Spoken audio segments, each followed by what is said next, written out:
The Khwai District Administration has taken the initiative to observe the Constitution Assassination Day. Minister Animesh Debbarma, MLA Pinaki Das Chaudhary, prominent social worker Binoy Debbarma were present at the event organized at the new town hall in Khwai.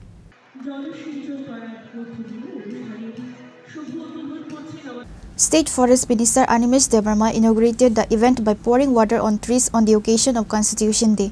Among others, present at the event were MLA Pinaki Das Chaudhary, Additional District Magistrate of Khwai District Abhijit Chakrabarti, District Council Assistant President Satya Ranjan Das, and others. While discussing the program, Minister Animesh Debbarma gave details about the imposition of emergency in the country in 1971.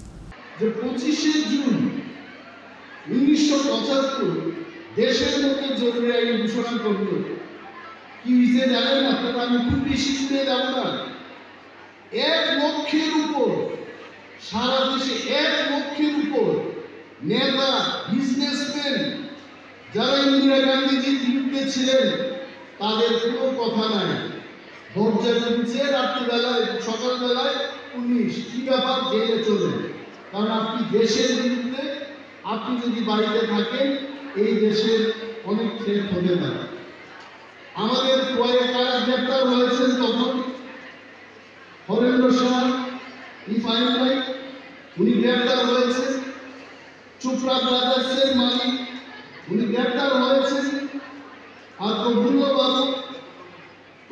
বণিক উনি গ্রেপ্তার হয়েছেন, সুদীপ রায় বর্মনের পিতা সমীর বর্মন উনি গ্রেপ্তার হয়েছেন, আমাদের বর্তমান মুখ্যমন্ত্রী উনার বাবা বিজনেসম্যান শ্রী মাখনলাল সাহানি গ্রেপ্তার হয়েছেন। কোনো কথাই নেই, সারা দেশের মধ্যে 1 লক্ষের উপরে জেপি বলেন, নাড্ডাজি বলেন, বললেন তো অনেকগুলো নাম, কেউ রেহাই পাননি, সব জেল। এই যে অচল অবস্থা, তারপর 77-এর 21শে মার্চ পর্যন্ত এই জরুরি অবস্থা ভারতবর্ষে 21 মার্চ 21 মান্থ এই দেশের মধ্যে ইন্দিরা গান্ধীজির হাতে পাওয়ার ছিল। আর ওনার ছেলে সঞ্জয় গান্ধীর অবস্থা তো বলে আর লাভ নেই। এত লাফালাফি দেশের মধ্যে, এটা আমি বলবো না, এরা আমি যা করেছে দেখেছি, বিশাল এই দেশের মধ্যে। Students from various schools in the district were present at the celebration of the Constitution Day. Reported by Biplav from Khwai, Chinikhora.